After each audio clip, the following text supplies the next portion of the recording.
എന്താ ഞാൻ ചുമച്ചതാ. ഓ, ഉറങ്ങുമ്പോൾ സ്വത്ത് വരരുത്.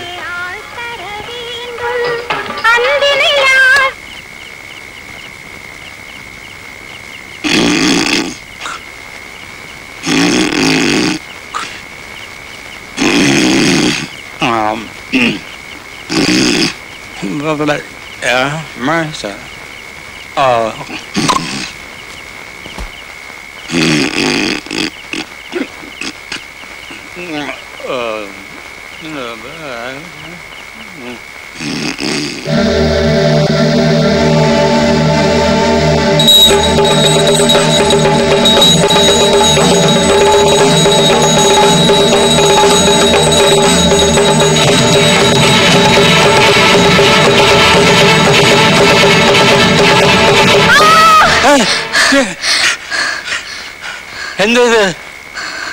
ഒന്നുമില്ല. നിന്റെ കൈ എവിടെ? രണ്ട് കൈ ഉണ്ടല്ലോ.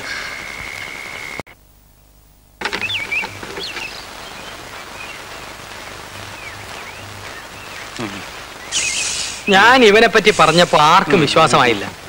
ഒറ്റ രാത്രി കൊണ്ട് അയ്യർ ഈ പരുവത്തിലായില്ലേ? ഷാരിയല്ലേ പറഞ്ഞത് ശുദ്ധ ബ്രാഹ്മണനൊന്നും ഏൽക്കില്ലെന്ന്. ശുദ്ധ ബ്രാഹ്മണൻ അതൊന്നും യേശുവില്ല. അയ്യർ അതല്ല എന്നുള്ള ഇപ്പൊ മനസ്സിലായല്ലോ. ഈ നിമിഷം അവനെ ഇവിടുന്ന് പറഞ്ഞു വിടുന്നതാണ് ബുദ്ധി. അവനെ പറഞ്ഞു വിടാൻ അയ്യാക്ക് ഇത്ര ധൃതി എന്തുവാ? ആരും ധൃതി വെച്ചിട്ട് കാര്യമില്ല. ഒരു മാസം അവൻ ഇവിടെ നിൽക്കും. അപ്പൊ കിടപ്പ് വീണ്ടും പ്രശ്നമാകും. പ്രശ്നമാകില്ല, നറുക്കിട്ടെടുക്കാം. നമ്മുടെ 3 പേരുടെ പേരും ഇതിനകത്തുണ്ട്. അയ്യരെടുക്കട്ടെ. ആരുടെ പേര് വരുന്നോ ഒരു മാസം അവൻ അയാളുടെ മുറിയിൽ കഴിയും.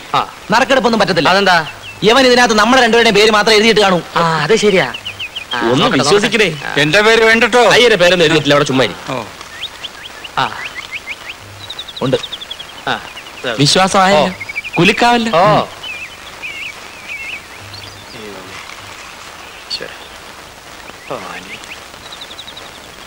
ഓമനക്കുട്ടൻ. ഓമനക്കുട്ടൻ തന്നെ. അയ്യരെ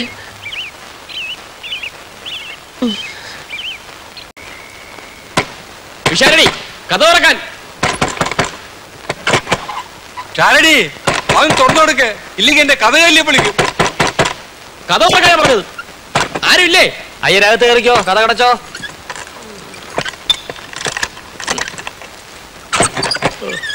എന്ത് പണിയായി കാണിച്ചത്? ആരാ ഇത് പൂട്ടിയത്? ഞാനാ. ഓ, ഞാൻ എന്താ വല്ല മോട്ടിച്ചോണ്ട് പോകുന്നു വിചാരിച്ചോ? നീയല്ല, ഇവനാ ചിത്തിര ആനച്ചെവി.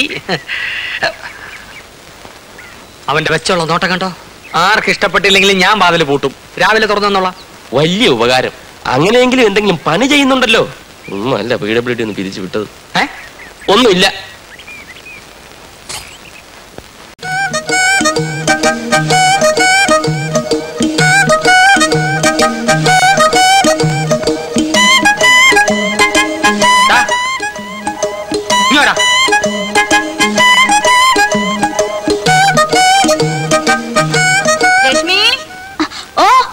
നിനക്ക് എന്തിന്റെ അസുഖമാടാ? രാവിലെ ഇന്ന് ഗോതമ്പ് ദോശ കുത്തുന്നോ? ചേട്ടൻ എന്തിന്റെ അസുഖം? ചേട്ടനല്ല അസുഖം, അസുഖം നിനക്കാ. നീ ആരുടെ അടുത്താണ് അവിടെ കൈക്കറി കാണിച്ചോണ്ടിരുന്നത്? ചുമ്മാ ഇരിക്കായിരുന്നു ഇവിടെ. ചുമ്മാ ഇരിക്കാനാണോ നിനക്ക് ഞാൻ ശമ്പളം തരുന്നത്? നീ ഇവിടുത്തെ ആരാ? എടാ നീ ഇവിടുത്തെ ആരാന്ന്? എന്താ ഇവിടെ ഒരു ബഹളം? അയ്യരെ ഇവൻ ഇവിടുത്തെ ആരാ? അവൻ നമുക്കെല്ലാം വേണ്ടപ്പെട്ട ഒരു പയ്യൻ. വേണ്ടപ്പെട്ട പയ്യനൊന്നും അല്ല, ഇവിടുത്തെ വേലക്കാരനാ. വേലക്കാരൻ അകത്തോട്ട് വെച്ചാട്ടെ. പാലടച്ചേക്ക്. ഇങ്ങോട്ട് നീ ഇങ്ങോട്ട് വന്നടാ. ആഹാ, നീ ഇവിടുത്തെ ആരാ? വേലക്കാരൻ. ഒരു വേലക്കാരൻ ചെയ്യേണ്ട പണി എല്ലാം ചെയ്തിട്ടാ ഞാൻ അവിടെ പോയിരുന്നത്. നീ എന്തോന്ന് ചെയ്തു? ഞാനോ? മുറ്റടിച്ചു, തുണി കഴുകിയിട്ടു, ചോറും കറിയും വെച്ചു. തീർന്നോ ജോലി? ആ, തീർന്നു. ഇനിയിപ്പോ ഒരു പണി ഇല്ല.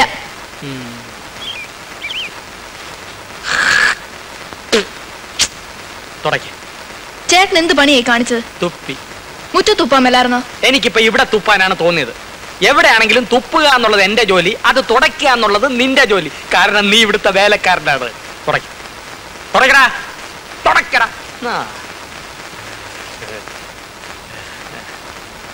പോയി കഴിക്കൊണ്ടോടാ. രാവിലെ എഴുന്നേറ്റ് കുളിച്ച് ഷർട്ടിനകത്ത് കയറി നടന്നോളൂ. 10 പേര് കണ്ടാലെങ്കിലും വേലക്കാരനാണെന്ന് തോന്നണ്ടേ?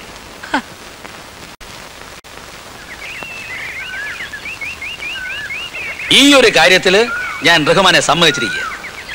ഇത്ര ചുരുങ്ങിയ സമയത്തിനുള്ളില് ഇഷ്ടപ്പെട്ട സ്ഥലത്തേക്ക് ഒരു ട്രാൻസ്ഫർ എന്നൊക്കെ പറഞ്ഞു കഴിഞ്ഞാൽ അത് ആഭ്യന്തരമന്ത്രിയുടെ ഡ്രൈവർ നമ്മൾ അലിയച്ചാരാണ് സാർ. ഒരു ട്രാൻസ്ഫറിനെങ്കിലും പ്രയോജനപ്പെട്ടില്ലേ പിന്നെ പണ്ട് പെങ്ങളെ കെട്ടിച്ചോർത്തോണ്ട് എന്താ കാര്യം? അത് ശരിയാ. മണ്ണിത്രയിട്ടാ മതിയോ സാർ? ആ മണ്ണ് കുറച്ചുകൂടെ വേണം. തെക്കേ മൂലയ്ക്ക് കുറച്ച് മണ്ണിന്റെ കുറവുണ്ട്. ഉള്ളത് പറഞ്ഞാൽ ഈ മണ്ണും ചെടികളൊക്കെ നാട്ടുകാർ സംഭാവന എന്നാന്ന് പറയുമ്പോ വിശ്വസിക്കാൻ പ്രയാസമുണ്ട്. ചോദിക്കേണ്ടത് ചോദിക്കേണ്ട സമയത്ത് ചോദിക്കേണ്ട രീതിയിൽ ചോദിച്ചാൽ ആരും തരും റഹ്മാൻ. പക്ഷേ ചോദിക്കാൻ പഠിക്കണം. പോലീസുകാരനെ ചോദിക്കാൻ ആരെങ്കിലും പഠിപ്പിക്കണോ സാറേ? അവന്റെ ജന്മം തന്നെ ചോദിച്ചു മുടിയാനുള്ളതല്ലേ? ഇൻസ്പെക്ടർ സാറേ, അവിടുന്ന് മനസ്സ് വിചാരിച്ച് എന്തെങ്കിലും ചെയ്തു തന്നേ പറ്റൂ. കൊച്ചെ നീ കാര്യം പറ്റി തുറന്നു പറ. തലയും വാലില്ലാതെ അദ്ദേഹം എന്തെങ്കിലും ചെയ്യണമെന്ന് പറയാൻ എന്താ മനസ്സിലാക്കേണ്ടത്? അതൊക്കെ അദ്ദേഹത്തിന് അറിയാം. ഞാൻ ഒരാഴ്ചയായിട്ട് പുറകെ നടക്കല്ലേ സാറേ. റഹ്മാൻ, സ്വന്തം അനിയനെ വീട്ടുപറമ്പിൽ നിന്ന് പുറത്താക്കണമെന്നാണ് പരാതി. ഒരമ്മയുടെ വയറ്റിൽ നിന്ന് വന്നവർ തമ്മിൽ ഇങ്ങനെ കലയിക്കുന്നത് ശരിയാണെന്ന് ചോദിക്കും. ഒരമ്മയുടെ വയറ്റിൽ നിന്ന് വന്ന മാതിരി അല്ല സാറേ അവന്റെ കയ്യിലിരിപ്പ്. നിങ്ങളുടെ കയ്യിലിരിപ്പ് ശരിയില്ലെന്നാണ് അയാളെ പരാതി. സാർ ഞാൻ പറയുന്നു വിശ്വസിക്കൂ. എനിക്ക് വേണ്ടി ഇതൊന്ന് ചെയ്തു തന്നേ പറ്റൂ. സാറിന് പുണ്യം കിട്ടും. പുണ്യമല്ലാതെ എന്ത് കിട്ടും? അദ്ദേഹം ചോദിക്കുന്ന കേട്ടില്ലേ? പുണ്യമല്ലാതെ എന്ത് കിട്ടുമെന്ന്. എന്ത് കൊടുക്കും? അയ്യോ ഞങ്ങള് പാവത്തുങ്ങളാ സാറേ. ആ ഒരു 500 രൂപ കൊണ്ടൊന്നല്ല ശരിയാകാം. അയ്യോ എന്ന് വേണമെങ്കിൽ എനിക്ക് പറയാം. പക്ഷെ ഞാനത് പറയില്ല. അത് സാറ് ചോദിക്കും. പിന്നെ നന്നായി ആലോചിച്ച് പറ. സാറ് സാറിന്റെ മനസ്സ് തുറന്നു പറഞ്ഞാലല്ലേ എനിക്ക് എന്റെ മനസ്സ് തുറക്കാൻ പറ്റൂ. എന്ത് പണി ചെയ്താ നിങ്ങൾ കഴിയുന്നത്? 5-8 പശുക്കളുണ്ട് സാറേ. അതിന്റെ പാല് വിറ്റാ ഞങ്ങൾ കഴിയുന്നത്. പാല് നിങ്ങൾ എടുത്തോ? ചാണകഞ്ഞുണ്ടോ? ചാണകോ? ഈ സമയത്ത് കുറച്ച് ചാണകപ്പുഴയുടെ കറികളുണ്ടല്ലോ. ഈ ചെടികളുടെ ഗെറ്റപ്പ് വേറെ ആയിരിക്കും. അയ്യോ ചാണകം എത്ര വേണേലും കൊണ്ടുവരാം. ചെല്ലേ റഹ്മാൻ സാർ, ചോദിച്ചു വാങ്ങുന്നത് എന്തും കൈക്കൂലിയാണെന്നാണ് അമ്മ പറയാറുള്ളത്. അപ്പൊ ആ നിലയ്ക്ക് ചാണകവും കൈക്കൂലിയാണ്. ഇപ്പോഴാണ് സാർ എനിക്കൊരു കാര്യം ബോധ്യമായത്. ചോദിക്കേണ്ടത് ചോദിക്കേണ്ട രീതിയിൽ ചോദിക്കേണ്ട സമയത്ത് ചോദിച്ചാൽ ചാണകവും കിട്ടുമെന്ന്. റഹ്മാൻ സാർ, ഇതിന്റെ ഒന്നും ആവശ്യപ്പെട്ടില്ല.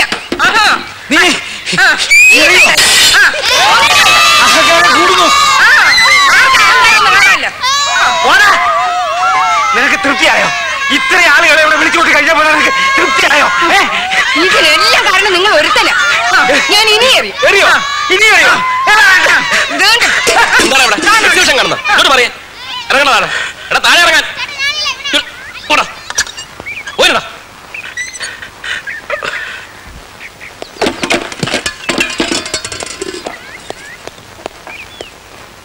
ഇന്ന് ഹരികഥാ കാലക്ഷേപം നേരത്തെ തുടങ്ങിയോ?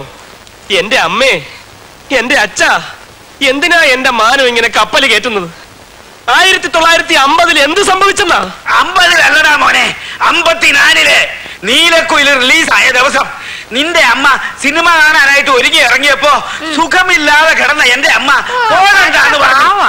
അന്ന് കമാനൊരക്ഷരം മിണ്ടാതെ കണ്ണീര് ഒലിപ്പിച്ചു നിന്ന നിന്റെ ഈ അമ്മ ഇന്ന് നേരം വെളുത്തപ്പോ മുതൽ ദംഷൈ കാണിച്ച് എന്റെ ചാടി കയറാൻ.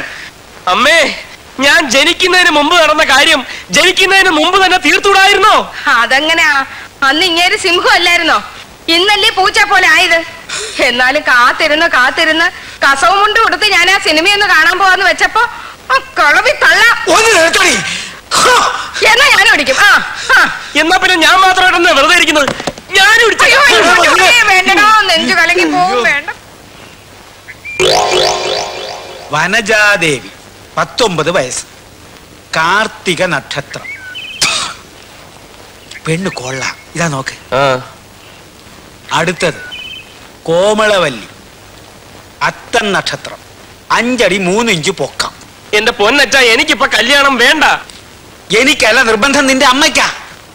അവൾ ഇതല്ലേ ഒരു സ്വപ്നം കണ്ടു, നീ ഒരു പെൺകുട്ടിയുമായിട്ട് സഹകരണത്തിലാണെന്ന്. അതേ മകനെ, അമ്മ സ്വപ്നം കണ്ടു. അമ്മയ്ക്ക് സ്വപ്നം കാണാൻ ഒരുപാട് സമയമുണ്ട്. ഇവിടെ മനുഷ്യന് നിന്ന് ഇരിയാൻ സമയമില്ല. അപ്പോഴാ സഹകരണം. എന്നാ നീ അവക്കൊരു വാക്ക് കൊടുക്ക. എന്നെ ഇരുത്തി പൊറപ്പിക്കുന്നില്ല. എന്ത് വാക്ക്? നീ എന്ന് കല്യാണം കഴിക്കുന്നോ ആ പെൺകുട്ടിയെ ഞങ്ങള് തീരുമാനിക്കും. എന്താണ് നിനക്ക് സമ്മതിക്കാൻ ഒരു വിഷമം? സമ്മതിക്കാൻ വിഷമമോ? ഇല്ലാതെങ്ങാനും നീ ചിന്തിച്ചാലുണ്ടല്ലോ ഞാൻ ചത്തുകളയും. ഞാനും ചത്തുകളയും. മണ്ടക്കാട്ട് ഭഗവതിയാണ് പറയുന്നത്. ഞങ്ങള് തീരുമാനിക്കുന്ന പെൺകുട്ടിയെ നീ വിവാഹം കഴിച്ചില്ലെങ്കിൽ മകനെ നീ നട്ടം തിരിയും. നീ നട്ടം തിരിയും.